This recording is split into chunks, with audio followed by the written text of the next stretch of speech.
Hey, yo, what's going on, everybody?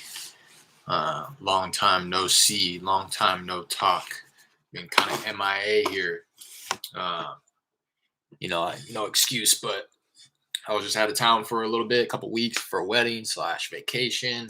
Um, when I had come back, I still hadn't closed the deal that I was hoping to close the day that I had gotten back. It took me about 3, 4 days after that, so was kind of just overly consumed in that deal, which I know is incorrect, and I know which is something that more established and experienced wholesalers will tell you.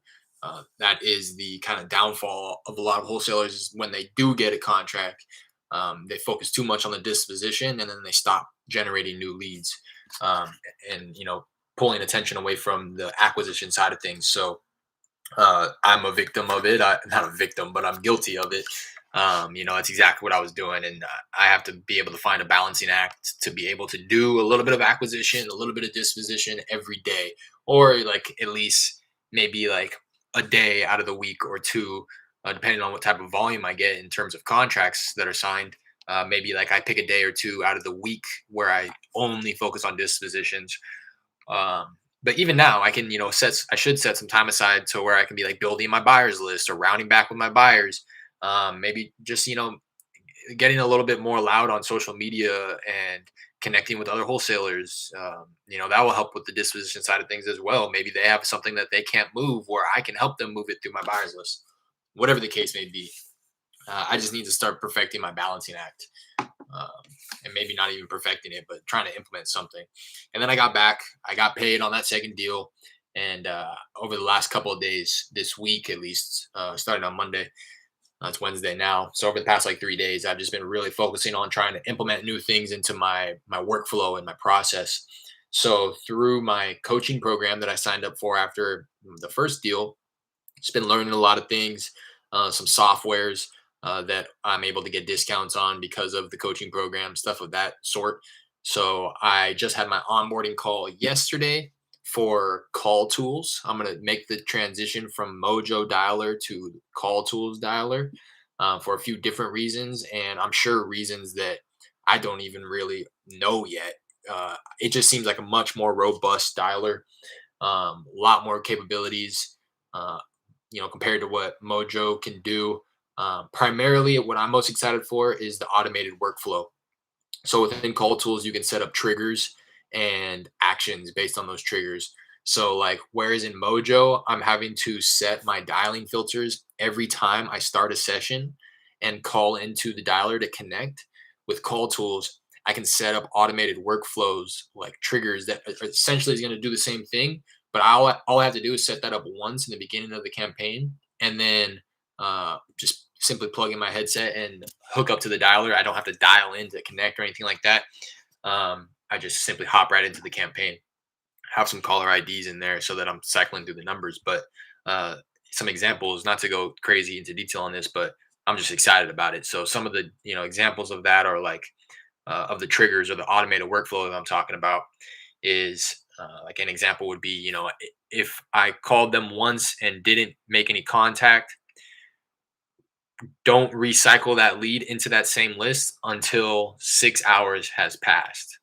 So that way it's just hands off. I don't have to worry about, am I going to call that person again? It's like, I set up the triggers. So as long as it's 6 hours has passed, they're going to get re-added to that list and it's going to call them again. And in that same campaign, I'm not sure of the limit of triggers you can have, but I know you can have a good handful. So in that same campaign, it could be okay, if I haven't made contact after the second time, wait 2 days before they get recycled into that list again, into that same campaign. If I've called them 3 times and they still haven't answered, wait, you know, a week before they get recycled, and then you can just start tapering it off. That's just one example. I mean, you can do all types of stuff, and within that platform, you can also email and text. So you can start setting up triggers like, if I don't get a hold of them the second time, drop them a voicemail. I think you can do ringless voicemail through Call Tools. If you can't, um, drop them a text. Drop them a text, and then wait a week to recycle. If I get an incoming call, and you get the idea, just the fact that you can set up all that automation and then it's a lot of upfront work I'm finding, especially because of the learning curve that I'm experiencing because it's new to me. And again, it's much more robust, a lot more buttons and stuff that I'm trying to figure out. Um, but I know that it's the better dialer. Um, it's clear that it's clear to me that, and this I've heard people say this, Mojo is more geared towards an agent, a real estate agent, salesperson, however you want to refer to them as a real estate agent or broker. Whereas Call Tools is more geared towards direct to seller marketing efforts, um, i.e., for an investor as opposed to an agent. So that's why I'm making that switch. And then I also am setting up a software that will allow me to set up text campaigns. I know that people are kind of moving out of texting right now because of the new TCPA violations, but um, while I get this discount, it's significant. I'm able to send out like 4 times as many texts compared to the price of some of these other softwares that I've used for SMS. So I'm sending out a text for uh, like what 0.0075 cents. So I'm sending out like what like four like 3 cents for every 4 texts. So excited about that. Just had my onboarding call to get everything set up this morning. And now I just want to get kind of back into the flow of things and start calling some of my old leads here. So I'm going to pull up Mojo Dialer because I'm still in the process of transitioning out of it. So I have my new list kind of uploaded into Call Tools. Um, and while I'm still figuring out the ins and outs, I'm going to remain in Mojo because I've already paid for this month. So I'm just going to allow this month to be like enough time for me to make that transition comfortably. So I'm still housing kind of all of my warmer to hot leads in Mojo, and that's where I'm referring to them because they have the most notes on them and stuff of that sort. So I'm just gonna get right into it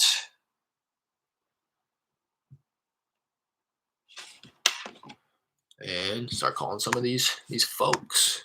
Haven't talked to a lot of them in a while. I'm gonna call this gentleman right here.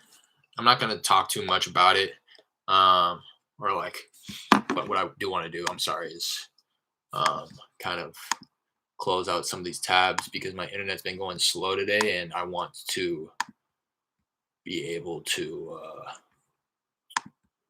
run comps comfortably in a separate tab and not have it really freeze up on me, especially because when I'm streaming on YouTube, that it tends to happen. So got everything closed out for the most part. I'm gonna pull up PropStream, which is where I run my comps, as well as Redfin. I typically run comps on Redfin, not while I'm live on the phone with the seller because it's just gonna take a little bit more time. I like to use the drawing feature to kind of map out the area where I want my comps, put in all the filters and stuff like that, and really dissect the pictures. So I use Redfin for comps when I'm wanting to spend a little bit more time running the comps and really come, down to what the numbers are. Whereas when I'm trying to quickly run comps, get the seller a number, I use PropStream. So gonna call this guy. I was gonna say I'm not gonna speak too much about the re- uh, the actual leads. I don't want to waste any time because I have a lot to get through here. So I'll kind of just give you a rundown while it's dialing out. I'm going to call myself real quick just to test out my number. I haven't tested this number in a while. This is really supposed to be my quote unquote cell phone. Uh, it's just a designated Google Voice number that I have that I only give out to my leads, my warm or hot leads. So it's good. I just get worried sometimes that that number as well is popping up as spam or something. And that's the last thing that I want because, again, I'm giving those out to all my warmer and hot leads. And only my warm and hot leads. That number is pretty much specifically designated for that. So, going to call this guy back. This gentleman his name is Harry. He was liking what I was talking about when I offered him 40 to 50 a while back in early August. Been about 2 months since we talked numbers, or since we talked at all. I spoke with his mother, who is a dialysis patient. She has, I think, liver or kidney problems, and he's the main caretaker. So just gonna try to round back, see where he's at, see how things are going. Really not get too much into the house unless he brings it up.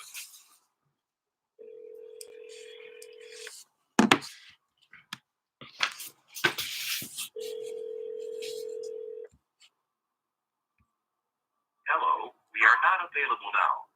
Please leave your name and phone number after the beep. We will return your call. Hey, this message is for Harry. This is Derek. I was calling back. We've been going back and forth about your property over on Bell Bay Street. I just wanted to check in. It's been a while since we talked. I was out of town for a little bit, so just wanted to round back, reconnect, see how things were going with you, your mother, and your grandmother as well. When you get a chance, give me a call back at your earliest convenience. It'd be much appreciated. My direct line here is 832-324-5651. I'll talk to you soon. Bye. Hey, yo, what up, Jay Lep? Jay Lep, my guy. I just recorded that video for you too, Jay Lep. I don't know when I'm gonna post it, but I recorded it. I recorded the one for I forget who else. Asked for a video in one of the comments, but I recorded that one, which was like how I set up my dialing filters and uploaded my list into my Mojo dialer. I recorded it so that I can post it. Because I don't know if you were here just a minute ago, Jay Lep, but I'm making the transition from Mojo Dialer to Call Tools, so it won't be relevant for me anymore, but it may be relevant for somebody else, especially the gentleman that requested that. So, and then I recorded the comping video. I comped my first deal essentially. I used PropStream, comped the deal that I've already assigned and closed on, and kind of explain my rationale behind that. So I'll probably post that tomorrow. I've just been kind of scrambling. I don't know if again you were here a minute ago, but I'm just kind of reinvesting back into the business. So I use some of the money to implement some new things here. So I'm getting a bunch of stuff set up, and it's taken away from my lead generation. So that's why I'm wanting to kind of focus on that today as much as possible. Leave a note for myself, dial, left voicemail, referenced him, his mother, and grandmother. So it's been a while since I talked to him, about a month since I last dialed. So I'm actually gonna set this again for tomorrow. This was a hot one, and I definitely want to stay on top of it. They're going through a lot, that family there. So just want to make sure that I'm again staying on top of it. There's another good one. Oh, you're gonna call back from Harry. Perfect.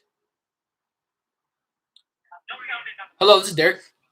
Oh, yes, hi. Somebody just called me a few minutes ago about a property in Houston.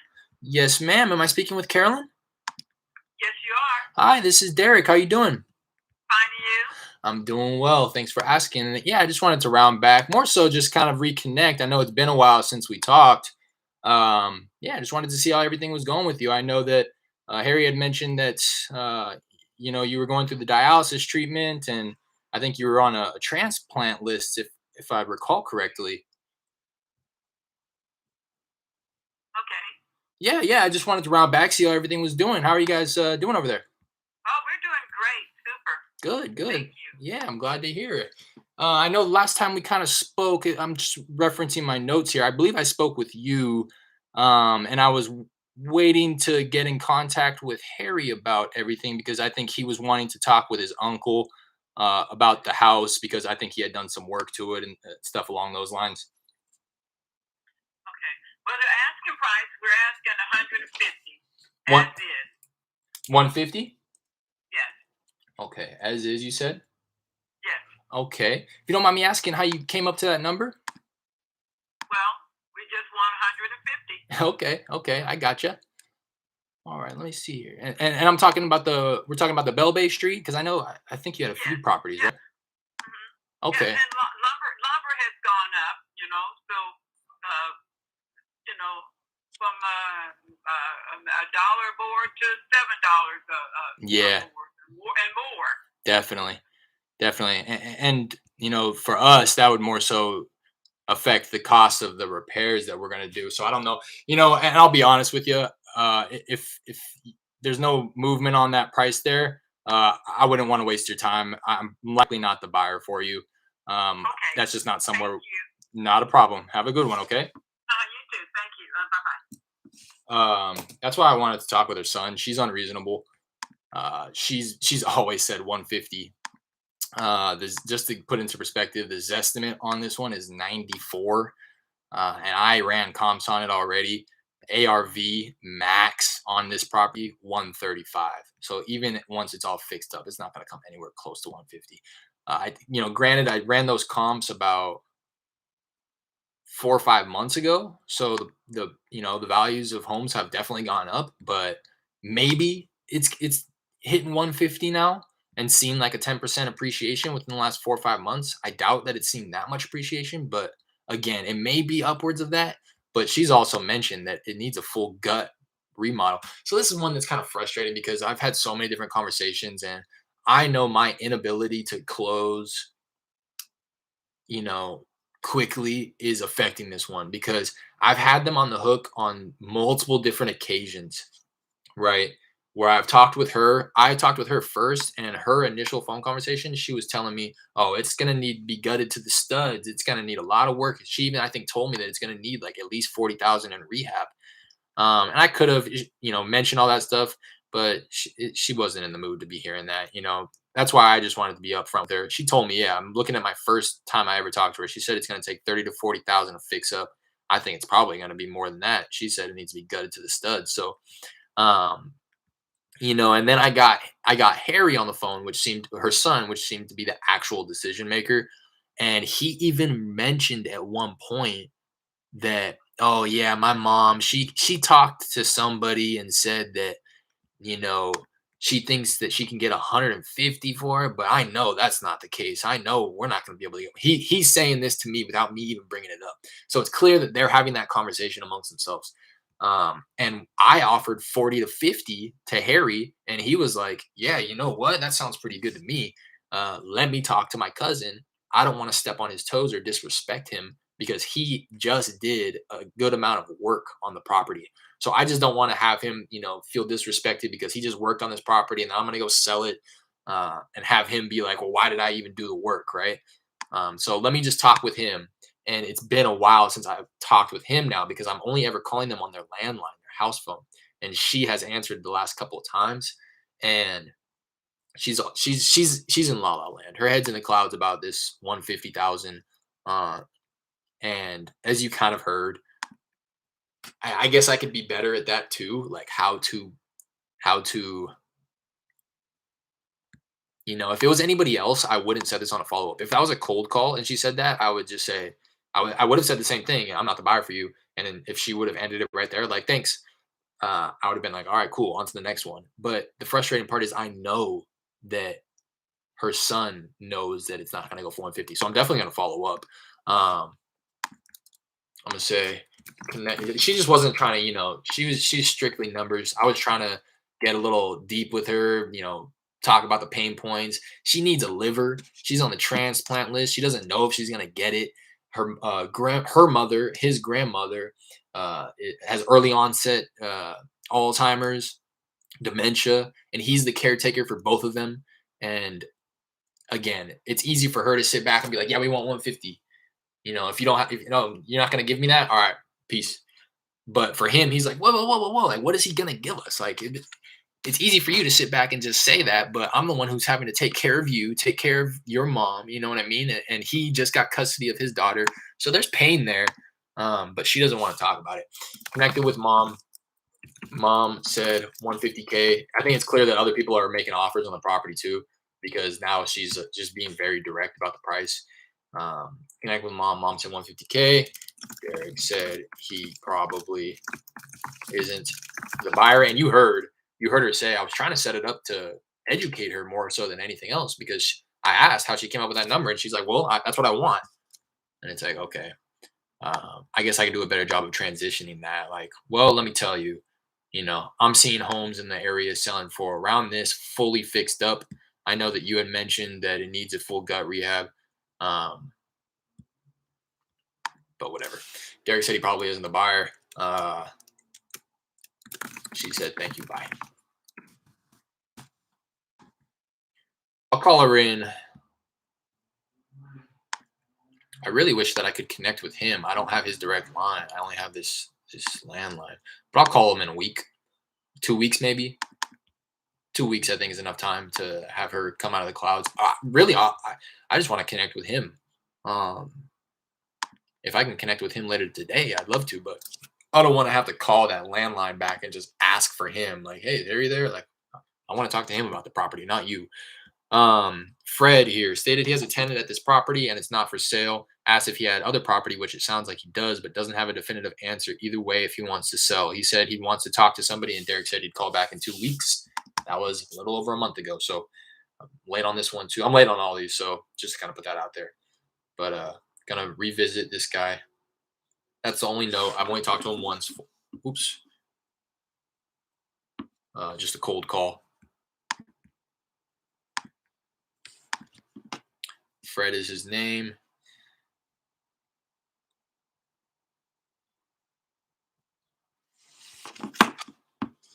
These kind of ones make me nervous, calling them on my direct line.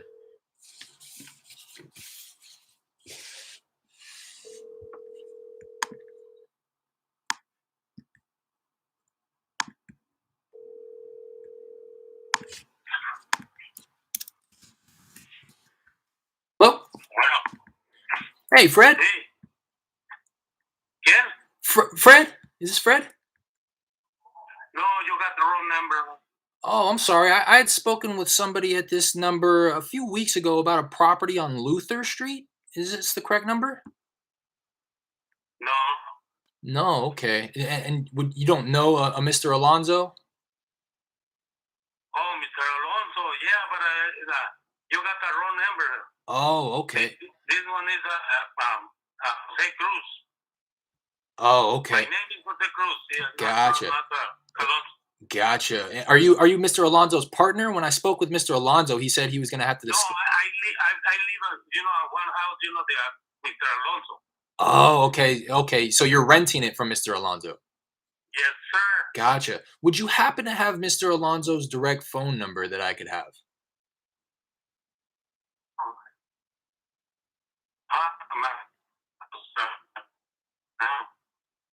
I'm sorry? Maybe you call me, 7 o'clock today. I give you the phone. Sure. What time you said?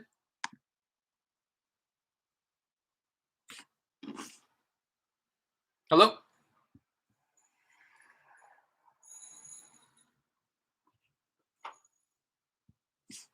I had to pull myself off Wi-Fi there. I think my connection's horrible. So, turns out that's his tenant. Called the same number actually belongs to his tenant who is renting from Mr. Alonzo.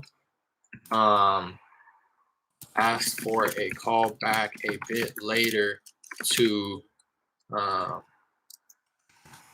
obtain the seller's number. I don't think he's going to give it to me, but I'll call him back. Today's the 6th. Follow up to get seller's number. I have one more number here.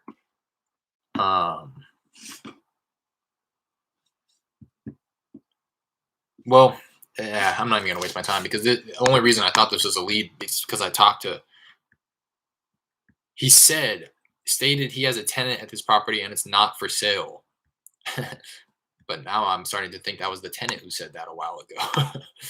Because he doesn't want to move or something.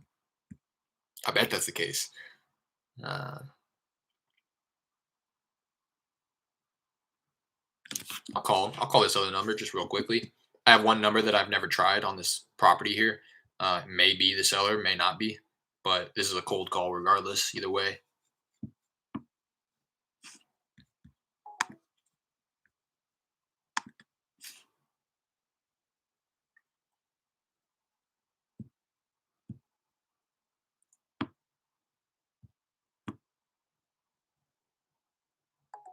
All right, that's not going through. All good. Gonna Connected with seller mentioned that they are in the middle of renovation. Plans to do foundation repair, AC installation, carpet, and paint. Timeline of completion is roughly 3 months. She has no interest in receiving it. Yeah, okay. I'll give her another call real quick just to see. I don't know how I plan on like following up with these people, if I do plan on following up with them at all. But this is a realtor referral. When I initially cold called, she had said that her father was buying the property, so she wasn't interested in selling, and that was in April. And I left a little note for myself saying that I think it's worth following up in 3 months just to check in, because again, her father may not actually buy the property. She may, something may happen. Circumstances change all the time. So that was in April, and I said I'm gonna follow up in 3 months. I followed up in July, 3 months later, connected with her, and she said that they're actually in the middle of renovating the place. They plan to do foundation repair, AC installation, carpet and paint, and that her timeline to complete all of that was roughly 3 months. She has no interest in receiving a cash offer because, again, they're doing the renovations. Um, and listing, they plan to just list it on market and get top dollar for it. So I had asked, do you have a realtor that you plan on listing with? And she said no. And I asked her if she was open to connecting with a realtor that I work closely with, and she said yes. So I tossed that lead over to the realtor that I work with, um, so that he can start following up. Now, I don't want to, again, I don't know how I'm going to handle this moving forward. I don't know if it's like, because to me, I honestly don't feel 100% confident. Not, I feel confident, but not 100% confident that that realtor is going to follow up with this lead like I would. Um, because this was a home run. This one was easy peasy. You know, if he called her that day, it would have been, oh yeah, I just talked to Derek. Yeah, we are looking for a realtor, and if he had any type of closing skills, then he could do it. But I don't know if he's been following up. And again, I don't know what my plan is. I don't know if I'm going to follow up with the realtor and be like, hey, what's up with this one that I tossed you a while back? I don't know if that's too pushy or annoying. Or if I just want to take a second to call the seller like I'm getting ready to do right now and say, hey, did he ever reach out? Are you guys moving forward? You have dialed is not in service. Never mind. If you feel you've received this message in error, It's up. 3 months goes by and people,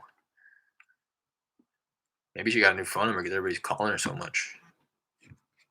Try one more time. ever you have dialed. All right. Number no longer in service. So that answers that. I'll leave myself a note to follow up with realtor. Any progress on lead? Question mark. I'll do that tomorrow. I'll just shoot him a quick. We talk through Facebook. Shoot him a quick message on Facebook.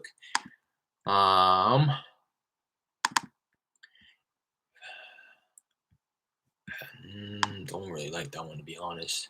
There's a couple here that are really wonky, like the properties.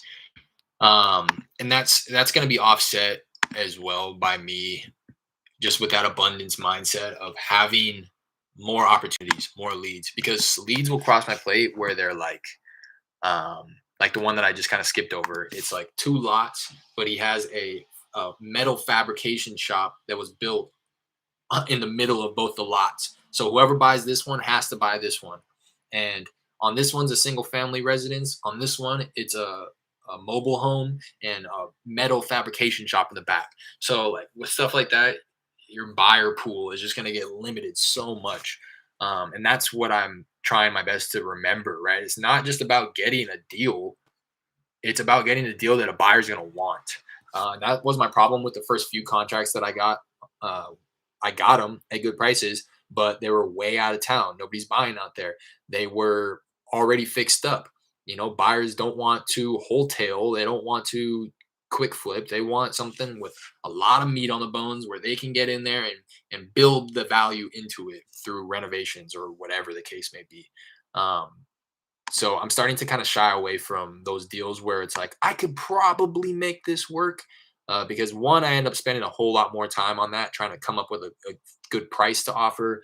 And two, on the back end, like I was just saying, the buyers are going to be very limited. And there was like, for him, there seemed like some sentimental value to that. Like it was his grandfather's metal fabrication shop. It got passed down to his dad and passed down to his brother. And I would have just gone ahead and said, we're probably going to tear that thing down if anything, it's decreasing the value of these places because they're having to be sold as a package deal.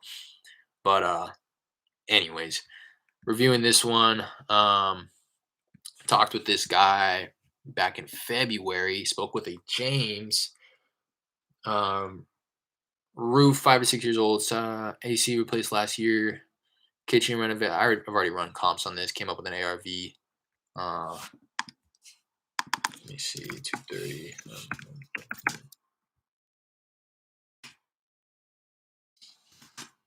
Probably be at like 160.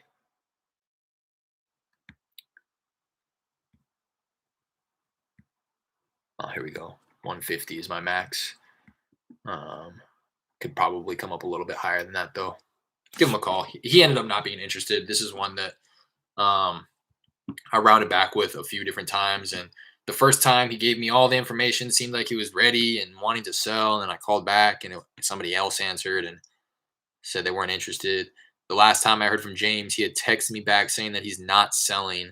That was back in March. I had texted him an offer of 125, saying if anything changes, let me know. And I had also handwritten an offer and sent it via snail mail. So again, that was back in March, about what, 7 months ago. So just want to round back with him and make sure that it's still the case that he's not wanting to sell. If he is no longer interested and tells me that, I'll probably start putting him on more of like a 6 month follow up, and back off a little bit. Hello? Hey, this is James. Yeah. What's J- this? James, how's it going? This is Derek. We had spoke a few months back in regards to your property over on Greenwood Drive. Uh-huh. Yeah, at the time you had mentioned that there was some interest in possibly selling, and I just wanted to round back to see if that was still the case. Oh, no. No. I'm not interested right now. Okay. Thank you for calling. Absolutely. Alright, You thank think you. maybe in the near? Bye-bye. Okay, thank you. Bye. Yeah, so I'll back off a little bit, push it out like 6 months. But again, and this is something that I'm learning myself and trying to kind of perfect. But I do know that um, it's not worth following up with him really any sooner than 3 to 6 months. Uh, Maybe, I mean, it could be. I know some people follow up every 30 days with their nose, um, as long as they have shown interest at one point, right? Because you don't want to follow up with your not interested run off the cold calls, right? You don't want somebody to say, "No, I'm not interested. Take me off your list," or "No, I'm not interested. Thanks, bye." You don't want to follow up with those people. Or maybe you do, depending on what type of list it is.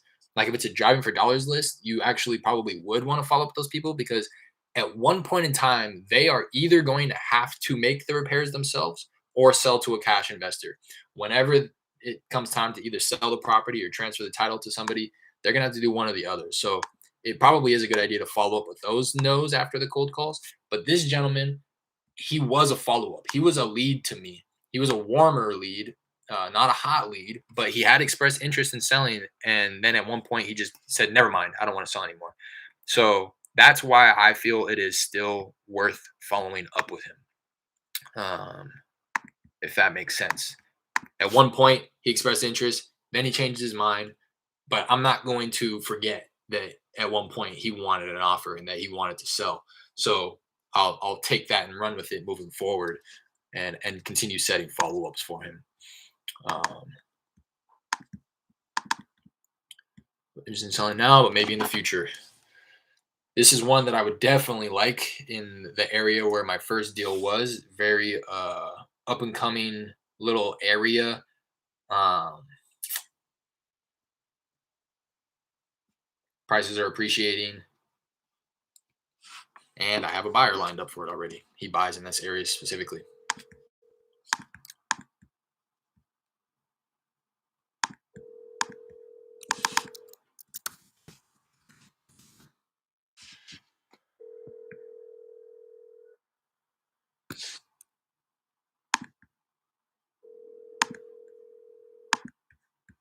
I'm sorry. The person you called has a voicemail box that has not been set up yet. All right, nothing there. Oh, it's vacant too. I'm gonna double tap him real quick.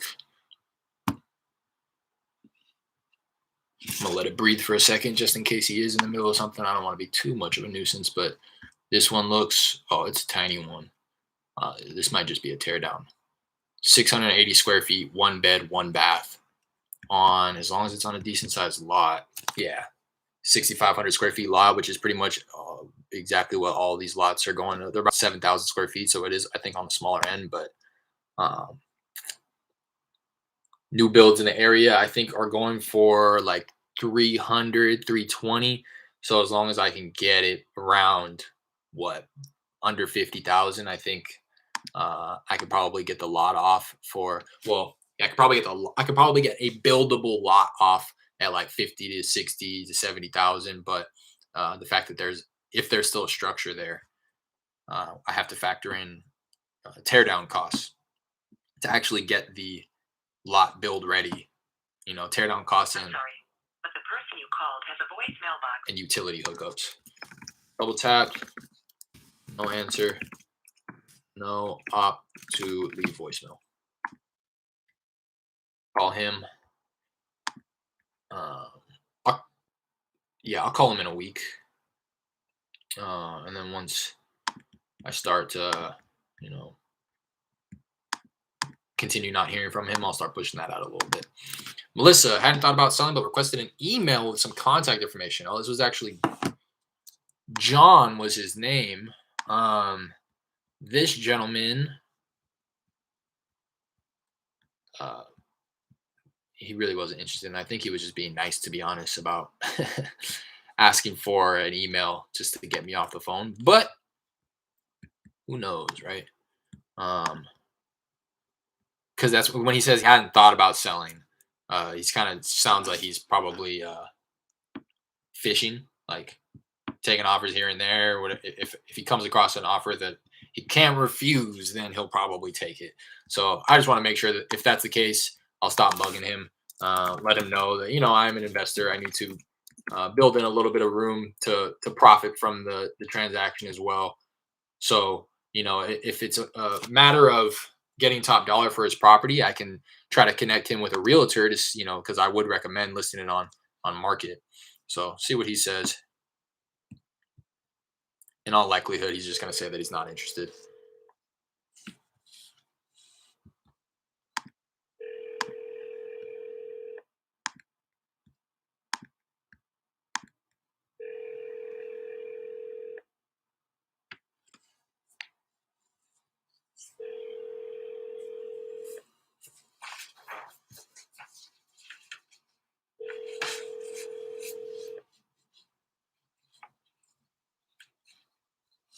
Your call has been forwarded to an automated voice messaging system.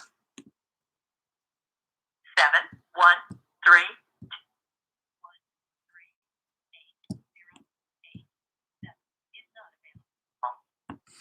The mailbox is full and cannot accept. Oh, no opportunity to leave voicemail. Do the same thing with him. Follow up next week.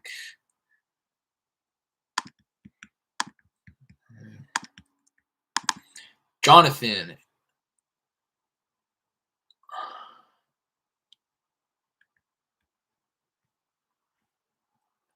Already under contract for 150. She wanted 155. Buyer is in inspection period now. Seller asked Derek a bunch of oh, I remember this lady. See, like this one, I'm not going to follow up with. Seller mentioned she would save Derek's number and let him know either way if she sold it by the end of the month. Well, I'll round back with her just to see if she sold it. My max offer on this one was going to be 105, and I wouldn't be able to go any higher than that. She wanted 155. There is an exact comp of this property at one, I think. Let me pull it up. So, yeah, here we go. Literally, probably 5 houses down, same street, same everything. They both back a public park. So if the park is affecting the value of this comp, then it's surely affecting the value of the other one. This one sold 3 months ago for 185. So generously, if I'm taking into consideration some slight market appreciation over the last 3 months, I'll give her another $5,000. calling it ARV 190, setting aside a $10,000 assignment fee and a $20,000 buyer profit with a $40,000 estimated rehab budget, which is, I think, just an average budget for this size home, which is a little under, it's 1,800 square feet. So I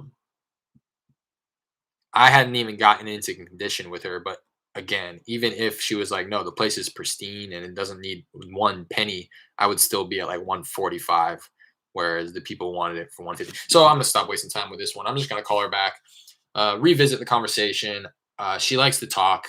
I'm gonna try to cut her off if she starts to rant. I just want to see that she was taken care of and make sure that she did, in fact, close on that property when she was supposed to, and make sure that that buyer didn't try any funny business.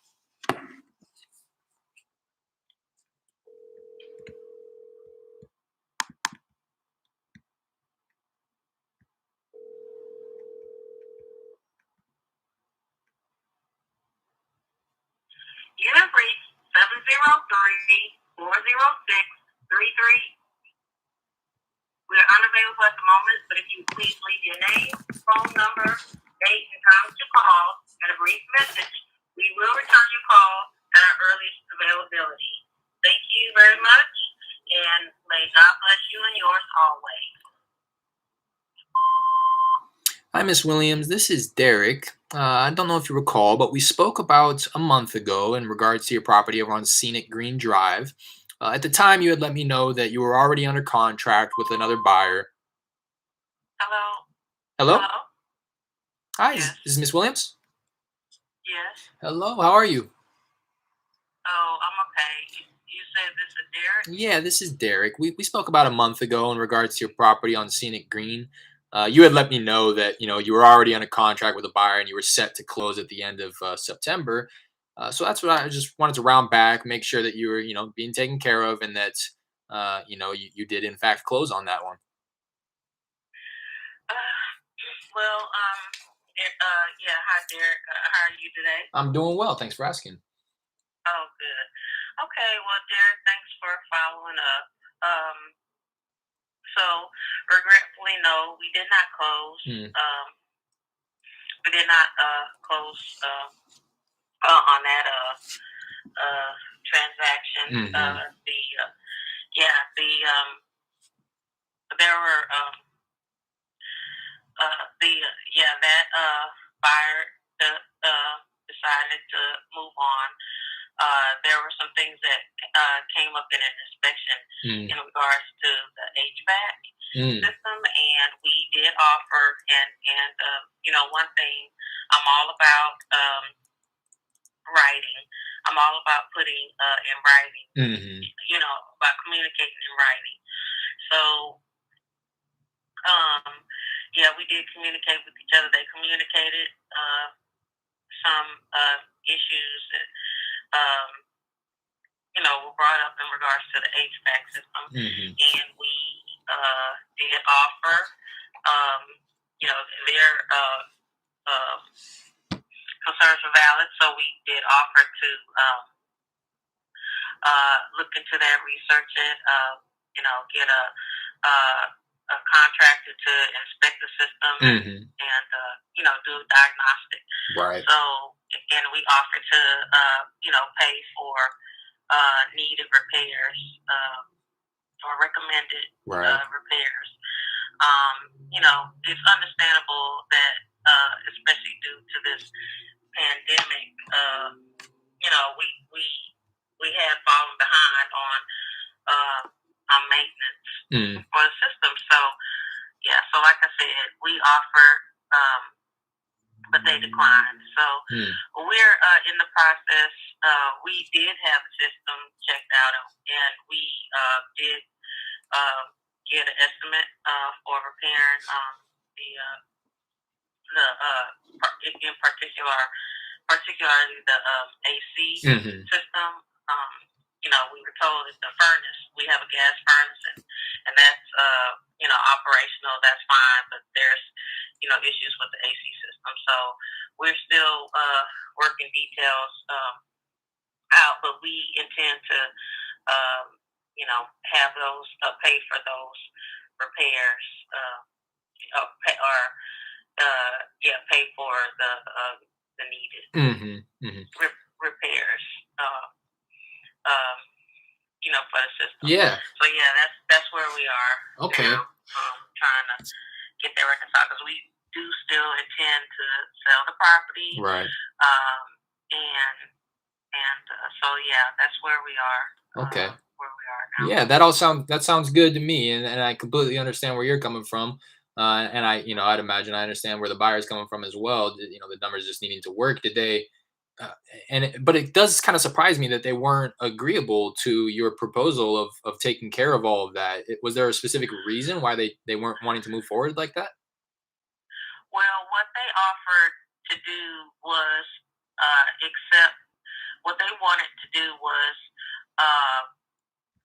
instead of the agreed upon sales price, they wanted to offer a significantly lower sales price. They didn't even negotiate. They just said, well, in light of this, we're going to offer you this. We're changing our offer on the agreed upon sales price, and we're only offering you this. And it was significantly lower, and so we said, no, thank you. We will not do that. So that was their choice. They offered it. We did not accept it. Yeah. and quite frankly, I really think it was a tactic because, and that's why I was. And let me tell you, I'm sorry to interrupt, and let me tell you, that's exactly why I wanted to follow up, because I know that people do that. I know that people have the intention on going back to you and trying to renegotiate the price even before they put the first agreement, together and in place. So I'm glad I was able to reconnect, because I don't think that you're wrong in assuming that it was a tactic. I've been doing this for a little bit here, and I know that people are unethical, and that is their business model. They will go in again with the intention of never closing on the number that they throw out there, and just hoping that they can, catch somebody who's vulnerable enough to reduce their price significantly. Exactly. Yeah. Which we're not. Yeah. Yeah, absolutely. So yeah, that's why it fell through, because, and like I said, I have all this in writing, and via email. I insist on written communication. So yeah. Now, regretfully, that's where it left off, and it was regrettable for me because that was, a month of renegotiation. But it did help me to be savvy. And that's why I want to know up front, right? Because regretfully, they had, even though the contract said that there was an inspection time. That they had a due diligence period, and it was contingent on passing their inspection time, even though they said in the contract that they're buying it as is. But and for us, we intend on turning over a property that's in standard working order. At least, right. Working order. Our property is not updated, and we are not. Believe me, we have invested, and we want a return on our investment. Absolutely. Just to maintain the property. Right. We are not updating it, and we are not paying the what they wanted. What they had was a 2-tiered inspection, which was not clearly expressed in writing in our agreement. Right. Sales agreement. Right. They just said that they had inspection with singular, but what they ended up doing was having a 2-tier inspection, whereby they did an initial inspection, then they mandated having within supposedly, and in fact we had to negotiate and get an extension on their inspection period, because what they did for the second inspection was they sent contractors to bid on supposedly what it would cost them to do updates and renovations. And it was that, I think, and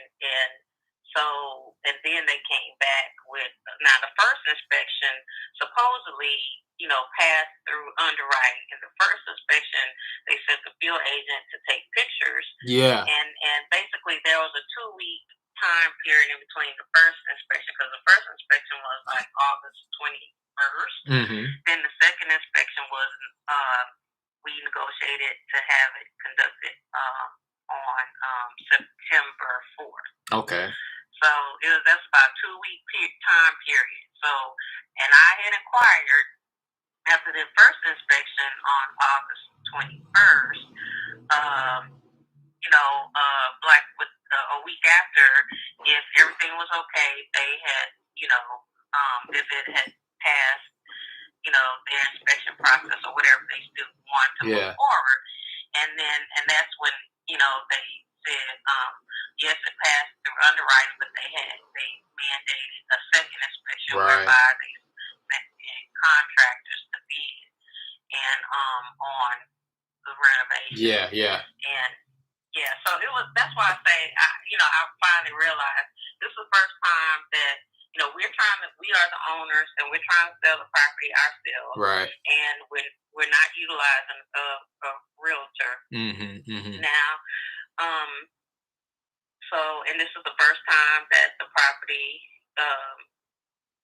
has gone, that we agreed to go under contract with the potential buyer. So we didn't know about this, and that's why I say later on. That's why I learned. I was like, it was a tactic. Because, because if the issues were so significant, that should have been raised during the first inspection. Exactly. And it shouldn't have quote unquote passed through underwriting. In order to go to the second inspection. I just, like you say, that I agree. I did surmise, especially so did Mr. Williams. He surmised that they really didn't want to pay what they agreed to the first thing. So that's such a shame too, because I'm sure you got excited because it was close, pretty, if I recall correctly, it was pretty much exactly what you wanted. And that's what they'll do. It doesn't matter what number the homeowners throw out there. They'll say, yeah, we can do it. And then, that's why I wanted to call you around now, because typically it sounds like even though they backed out, it was well in advance of closing, but you'll hear horror stories about people coming to the closing table and saying, hey, sorry, I reran the numbers and I can't do it. And then what are you going to do? We're sitting down at the table ready to sign it away. And now you're talking about dropping the price. A lot of people will just sign the paper anyways and hand it over because they don't want to have to deal with the headache. They don't want to go through weeks of inspections again. So I totally get it. And I'm sorry, I feel almost responsible for people in my industry now because I know that it's a thing. I know that it's going on, and I know that people are getting taken advantage of. So I really do apologize. Yeah. There's shiesty and there's snakes and there's sharks. Yeah. But we know how to say no. Right. Yeah. And I'm glad. I'm glad. We know how to say no. We were like, okay, well, it's too bad your company's not dealing with integrity. Right. We are people of integrity. We're gonna get the system fixed. Anyway, we told them, and like I say, that's where we are. Yeah. Now we got one estimate, and so we're going through that for that AC. We'll get this fixed. Okay. You when you say estimate, you're talking about the AC.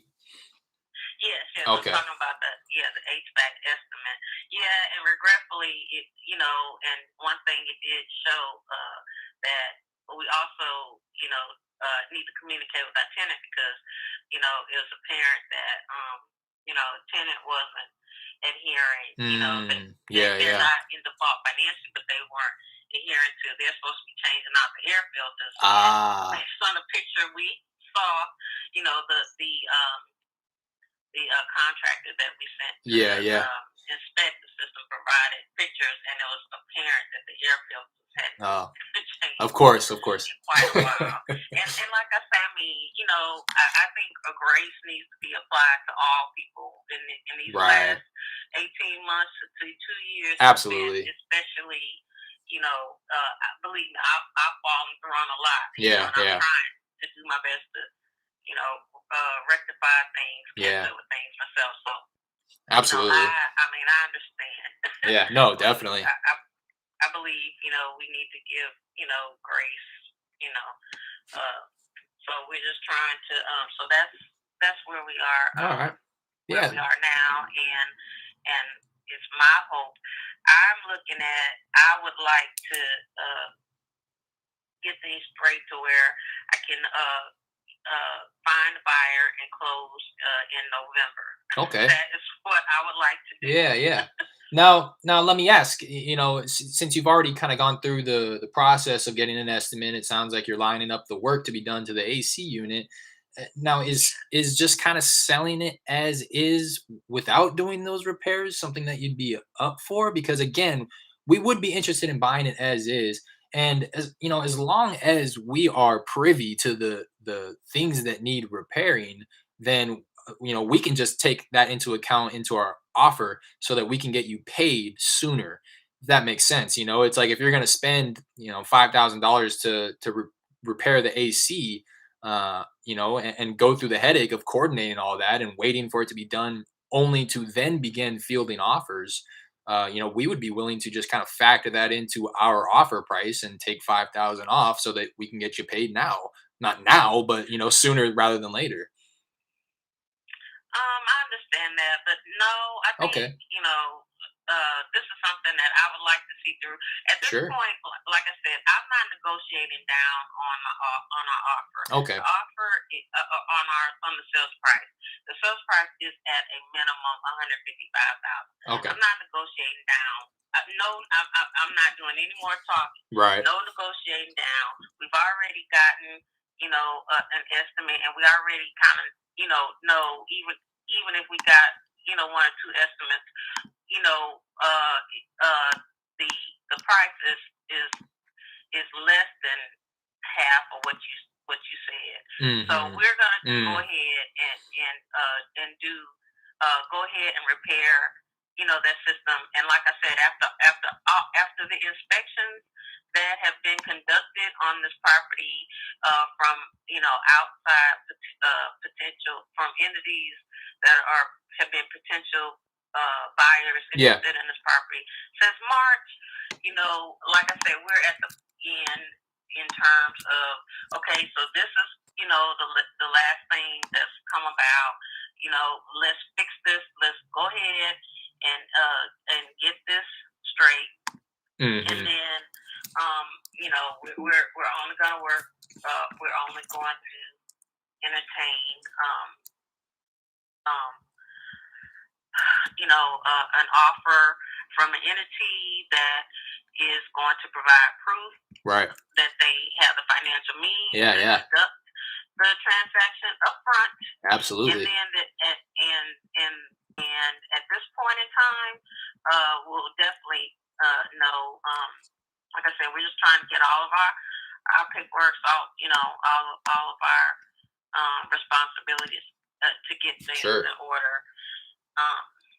Sure, and that makes sense. And I remember the last conversation we had, and you were grilling me, and it made me glad though, because you were going through these questions of I'm looking at my notes here. Do you have proof of funds? What's your business model like? What's the process like? And I'd imagine this is probably around the time where the other buyer was burning you. So I'm glad that you've taken it as a learning lesson and know how to properly vet these buyers and completely understand where you're coming from. Now, I want to, if you don't mind, and if you have a pen and paper or something, I'll let you know right now, we're not your buyer at 155. But what I want to do is provide you an address for you to take a look at. I'm sure you've probably done your research and maybe have even seen this property here that I'm getting ready to show you or tell you about. But this is where we are looking at it from a number standpoint. You have a almost exact like cookie cutter of your property at 8510 Scenic Green Drive, just down the street. And I'll tell you why it's a perfect property to compare it to, because both of your property and this property backs that elementary school, meaning that it's right on the other side of the fence of the backyard, which does affect value of properties, right? So 8510, that one sold 3 months ago for 185. And you can actually pull that up online and look at pictures to kind of compare the condition. to your property. Obviously, you would know better than me. I've never been on the inside of your property, but it's just a perfect little property for you to kind of take a look at, because that is what a lot of 100% of the buyers are going to look at this property and say, this one sold for 185 in the condition that it's in. If I can bring 8410 up to speed to match this condition, I am comfortable and confident that this one will also sell for 185. And then I'll tell you why we wouldn't be able to do the 155, because although it sold for 185 on the back end, you got to take into account 3% for seller commissions, 3% for buyer commissions, about 1 to 2% for closing costs. And I would also be looking to cover the closing costs on the buying side when I would, make my offer to you. So, right out of the gate, we're having to kind of take, 8%, 9% off of that 185 of something that I would be able to walk away with. And it just doesn't leave much meat on the bones if the property does need even a little bit of work, to be honest. And which is something that we're wanting to do, right? We're looking to buy properties that we can build the value into. So, and again, even if the property is in tip top shape, I would honestly recommend that you do list it on market, because you will get top dollar for it, and it will probably be less of a headache than trying to negotiate and go back and forth with a buyer like you're talking about. I hope that you hear my transparency in what I'm saying, because I just want to make sure that you're taken care of, which is why I wanted to call you right now, because I kind of sensed that somebody was going to pull a fast one on you. So I'm glad that I was able to connect with you. And now I just want to give you the facts, right? Because again, I'm not your buyer at that price. Um, but the buyer that would be at that price is likely not an investor, but a retail end buyer, like a family that's wanting to move into the property, or somebody who's not looking to make profit off of you. And I'll be honest, again, this is what we do for a living. This is my job. So I would have to make an offer which reflects a profit being carved into my offer price as well. So again, take a look at that property for your own, reference, so that when you do have conversations moving forward, you kind of have that property in mind, and you know how it compares and stacks up against yours. Um, and again, I just wanted to kind of provide that little bit of intel for you, so that you can kind of utilize that. Right. I appreciate that. Yeah. One thing, we're not trying to sell it as a fixed Right, flip. right. We're trying to sell it as investment property, as a whole, Like a buy and hold. Yeah, yeah, a buy and hold. yeah. So I don't know if that was the case for the property that you referenced. Yeah, so I'm looking at the pictures on it, and it looks, I honestly, I'm reviewing my notes with you, and I don't think we've ever talked about the actual condition of your property. But this one, it kind of sounds similar to yours. I'd imagine it's in nice condition. Hardwood floors. It's paint's nice, livable. It's not a fix and flip. It's clearly that a family lives here and that they're looking to sell it, which is why I think it is probably looks similar to your property. Um, I don't. I would probably say it's like a 6 to 7 out of 10 on a scale of like 10 being the brand new HGTV granite countertop, all white kitchen homes that you're seeing. Um, so yeah, and that's another thing that I'll kind of put out there is that um, as a buyer, I'm looking for concrete numbers. I personally and my team, and I think comfortably speak from on behalf of other investors as well. It's not good to speculate. So this one sold, and again, it's I would imagine a cookie cutter floor plan to your property because it's just down the street. And I could speculate and say, well, this one's in like a 6 to 7 out of 10 condition. What if I brought, Miss Williams home up to 10 out of 10? What do I think that could sell for? Well, that's not something that I'm wanting to speculate because there are no 10 out of 10 properties in the area. You know what I mean? So I don't truly know. I don't truly know. And it would be pure speculation. And that's not something, that we're comfortable with. But I think you're right. I think you are in the right mind frame that if an investor were to come in cash and kind of give you what you're looking for, right? Not have an off market transaction, not have to go through an agent on market and jump through all those hoops. Uh, but I think you're in the right realm of thought of needing to find somebody who is either willing to take your tenant on and just have them remain in place and start collecting rent payments as you are, or doing minor repairs like the HVAC or anything that's really needed to get a new tenant in there, and then do the same thing. But I think you're right. A buy and hold investor is probably best for this one. It's just that it n- since that's the case, your buyer pool, the people who would be interested in this property, significantly diminishes, because again, it's no longer a flip, or even just a quick flip. It is a buy and hold play, especially at the price that you're asking.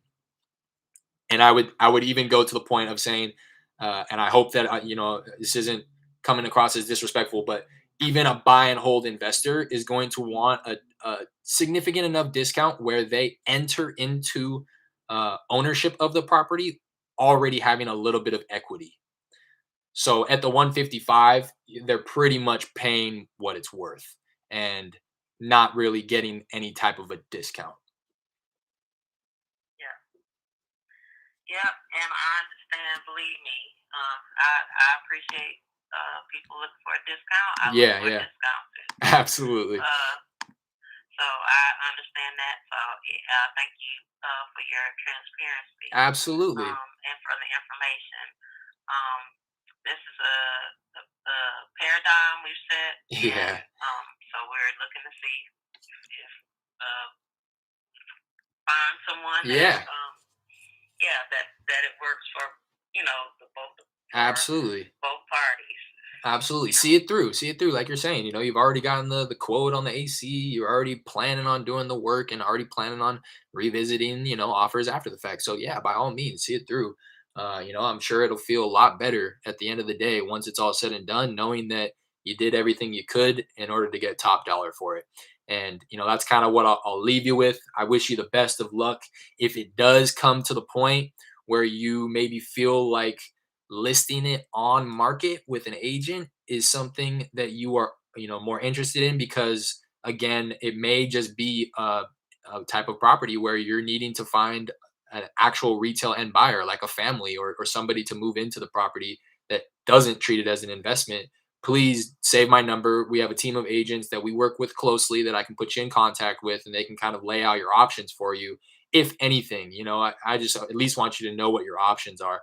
So again, later down the road after you make the repairs to the AC, and it seems like one or two things. One, or if you're willing to kind of talk about the price that you're setting, please do round back with me. I'd love to have that conversation. Or if you are set on that number, please reach out. I can put you in contact with an agent, because I do think that that number right there is something that you may be able to get on market through an agent. So if that crosses your mind too, please reach out.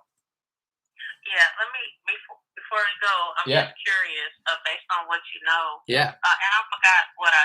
Uh, well, I'm curious. Did you already have a number in mind that you were wanting to offer, or that you I know your team I don't. I don't have a had number. already approved? I don't have a number only because again, I don't think we've ever really talked about the true condition. Um if it is something similar to what I'm seeing on this one down the street, we would likely probably be in like the range of 110 to 130. Um Again, if it's something similar, if there is anything that I'll be upfront as well. We would probably need an inspection as well. Well, we would, and that's just to protect our investment, right? Uh, we're Right, really we're right. really looking for, when I say inspection, and I also want to be transparent if this is something that ends up working out in the future. Uh, our process is quite similar to the other person's process in that we send somebody out ahead of time. I think that is kind of common practice, but the first person that I send out is not doing inspecting. They are just simply she's just, I refer to her as One my third. my runner. Yeah, she is just taking the pictures. And that what I do with the pictures is then I send that out to everybody that needs to send them, so that when it does come time for the inspection, it's not a complete madhouse, right? Because our painters don't need to walk the property. They just need a general layout. So they can just look at the pictures and give us a quote. They don't need to actually walk the property. But somebody who's inspecting the foundation, somebody who's inspecting the AC unit, somebody who's checking for mold, somebody who's checking for termite damage, they will need to be on site. So again, that's really what the inspection is for on our end, is just to protect our investment. That way we don't buy the property blindly and then walk it after the fact and realize that it's going to cost 20, 30,000 to remediate the mold or whatever the case may be. um, so it, again, just want to put that out there. That is what our process is. If you are willing to kind of take pictures of everything and get it to me, I can send that to my people, and then we can just have one day, right? As opposed to kind of like a two-tiered inspection, like you're talking about. It'll just kind of help us out. That way, we can just get everybody out there all at once and not, get out of your hair after that first time. But again, yeah, we would probably be around that mark, assuming. I'm kind of assuming that the property does need a little bit of work. I'm taking into consideration that HVAC as well. If we were just kind of to take that burden off your shoulders, so that you're not having to make those repairs ahead of time. So that's kind of where we would be at. I'd like to learn a little bit more about the property if that is something that you're willing to consider. Um, but yeah, we'd be somewhere in that ballpark. Oh, okay. Yeah, and that's what I've heard before. Okay. Yeah. So Yeah. yeah, so um, yeah. Thanks for that. I did at least just want to ask. Sure. Yeah. Um, um, yeah, I want to ask that. Yeah. Okay. Yeah. Absolutely. Absolutely. All right. Well, it's Chris, correct? It's Derek. Derek. Derek, I'm sorry. That's Derek, okay. I'm sorry. My apologies. No worries. No worries. Okay. Well, yeah. Again, Derek, thank you for the information. Absolutely. Um, like I said, I have to discuss with Mr. Williams. Absolutely. These things anyway. But yeah, we yeah we we'll be discussing and determining which direction we're going to go. Sure. But like I say, well, I appreciate the chat with you. Yeah, absolutely. And just out of curiosity now, I know you were saying that you were firm at that 155, but I also know that you took 150 and that you were willing to come down a little bit with the last buyer. And I can only imagine that you were probably willing to come down a little bit more about that HVAC, but the number that they were throwing out was just absurd. This is what it sounds like. So I just want to ask, if you go and speak with Mr. Williams, and kind of throw out that 110 to 130 range that I'm talking about, do you think it's something that he may be interested in, or the both of you may be interested in? Well, to put it, since you've been transparent, uh,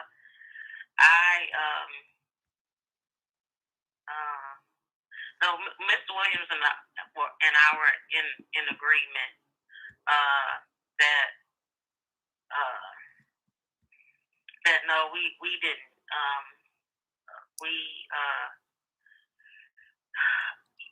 Yeah, right now we were not wanting to sell it within that price You're range. firm. No. You're firm.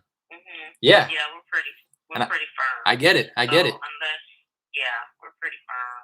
I get it. I get it. So So yeah, what? like Go on. I'm pretty sorry. firm. So Yeah, okay. Why don't I do this if this is okay with you? I'd imagine that it's probably going to take a few weeks. Like you were saying, you were trying to get it sold probably by the end of November. So if it's all right with you, why don't I give you a call maybe towards the end of October just to kind of check in? I know that it doesn't sound like we are probably going to make a deal happen between me and you, but I just want to make sure that you're being taken care of. Like I said, and if it comes down to it and you're having to sell it on market to get what you want, I'd love to be able to assist you and kind of hold your hand through that process as well. So if it's all right with you, is it all right if I follow up towards the end of the month? sure. Yeah, that'd be fine. Okay. Are you a realtor? I'm not personally. I'm just an investor, but that's why we kind of work closely with realtors.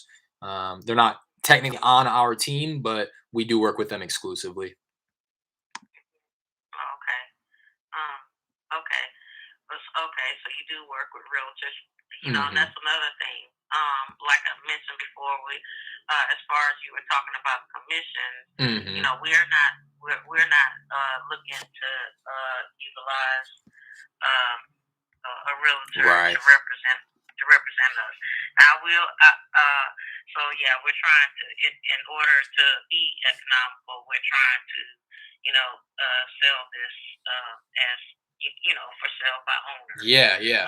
So that already cuts out the, it cuts, it brings cost savings. Yeah. Because we're not utilizing Cuts into that profit an agent. for sure. And I think, and I just want to, again, kind of point this out. Yeah, the reason why I truly recommend that you list it on market through an agent is because yes, you are going to have to pay commissions and closing costs and stuff of that sort, but the amount of buyers significantly increases, and you will find a buyer, a family. Again, if your property looks anything like the one down the street, you will be able to sell it for 185 on the market.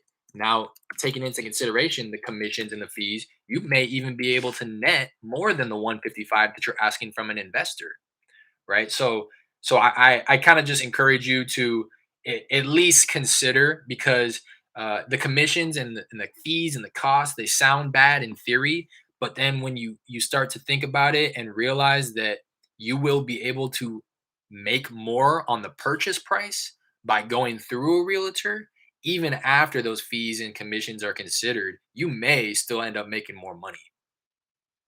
Yeah, yeah. Yeah, and that is. I already have a title company in Houston that and I think I mentioned that I've dealt with on a transaction that was based on it was based on what do you call it, inheritance. So Okay. that was a different matter. But my family has utilized this title company for other transactions. Okay. Yeah, basically my grandparents had property, so after they after they were deceased, their descendants were dissolved and Right. properties liquidate. Right. So so I already have an idea. I've already got an estimate from this title company in regards to what the settlement fees, closing cost fees would be, and especially and they're comparable, and I don't know, maybe even lower because of the connection with my family utilizing them before. Right. That I don't know, that maybe the escrow officers give me a bit of a discount Yeah. because I've already seen a couple of other so-called investors their supposed fees. Investors that supposedly do a large volume with a particular title company, and yet their fees were higher. I know I got an estimate from one potential investor, and I was like, well, the fees from your title company are higher than the fees from the title company that I be utilizing. So I'm just saying, I already have an estimate, and from early in this year, and even if the numbers have changed slightly, it's not going up that. And which is why when people will cover the closing costs aren't that much. I would have a higher sales price, and Right. pay, and we pay our portion of the closing costs to Right. the seller. Then it offered 30,000 less. Yeah. And the company is paying only really a couple thousand. Yeah, exactly. We look at it, 1 to 2% max. Yeah. Okay. Yeah. Well, you're on top of it. You're on top of it. You know, again, the best of luck to you. I wish you nothing but success, and I hope that you get what you're asking for. You know, and I do think that it's a reasonable price for the right buyer. So again, the best of luck to you. Please keep my number. Reach out for anything real estate related, for either this property or another, and I'd love to help you out. Okay. Well, thanks so much, Derek, for your time. I appreciate it. Absolutely. Absolutely. Have a wonderful day. Okay, thank you. You too. Bye. Take care. Bye. Again, she talks a lot, but that was a good conversation. I like having those type of conversations. Um, I almost feel like I was tipping her off the fence a little bit towards the end there when I threw out the price because she wasn't so opposed to it. But that's where she needs to be.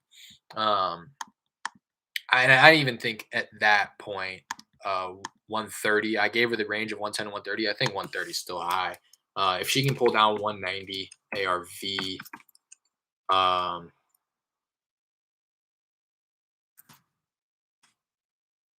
I probably could do 130 if there was nothing, no repairs. I'll close this. But at that rate, 130 is too high. So educated her, let her know. Hopefully she wrote that property down because it's literally the perfect comp. Derek explain options. Option of listing on market. She was opposed to that. It didn't really seem like she wanted me to call her back, but she opposed to that as well. Derek received permission to follow up in 1 month.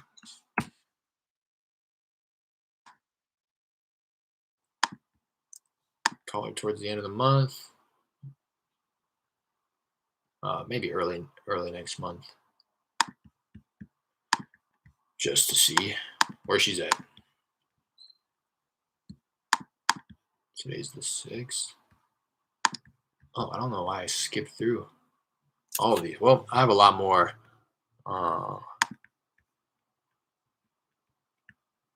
properties here. I'm gonna call it quits here though. Take the dog out. Grocery shop. Appreciate you. J Lep, if you're still in here, appreciate you greatly. Peace.